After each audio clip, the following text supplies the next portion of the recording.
Après l'étape de Dakar et Kaolack, le ministre de l'Hydraulique et de l'Assainissement était dans la capitale du Sud pour une visite de certains sites inondables, mais également évaluer l'état d'avancement des travaux engagés par l'État. Le docteur Cheikh Tidiane Dièye a commencé sa visite à l'école Jean Condé. Je suis venu aujourd'hui à Ziguinchor pour regarder l'état d'avancement, consolider ce qui est fait, mais aussi pousser et accélérer les choses. Et au terme de cette visite, qui a commencé ce matin dans une école primaire, à l'école Jean Condé, qui est une école très sensible, qui chaque année fait face à des problèmes d'inondation, puisqu'étant installée dans une cuvette, et où les sapeurs-pompiers ont installé un dispositif de pompage.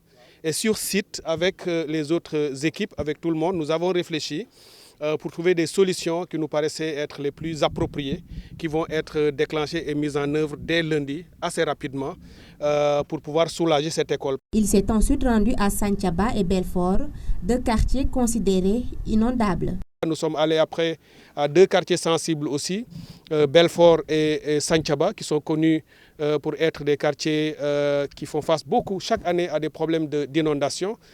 Il y a évidemment tous les besoins que nous avons en urgence, que nous allons déployer aussi rapidement en élevant le niveau ou la capacité de pompage avec les sapeurs-pompiers. Avant de terminer sa visite sur Ziguinchor, le ministre est également passé par Alouar, un quartier qui abrite un canal à ciel ouvert qui constitue un danger pour les habitants. Ensuite, Alouar, que je connais bien, où il y a un canal naturel creusé par la force des eaux, très dangereux, où chaque année il y a même des pertes en vies humaines avec des enfants qui tombent dans le canal et qui perdent leur vie. Nous allons aussi sur place réaliser des travaux en urgence. Dès lundi également, j'ai donné les instructions dans ce sens. Les techniciens ont réfléchi avec un dispositif technique qui permettra d'atténuer ou de réduire la vitesse de circulation des eaux. Nous allons stabiliser les ouvrages de passage qui sont déjà installés sur les sites, afin aussi à ce niveau-là de passer l'hivernage en amoindrissant les dommages et les dégâts sur la population. Mais aussitôt après l'hivernage, comme je l'ai dit à Alouar, nous allons lancer des travaux d'envergure plus structurels pour régler les problèmes d'assainissement dans ces zones.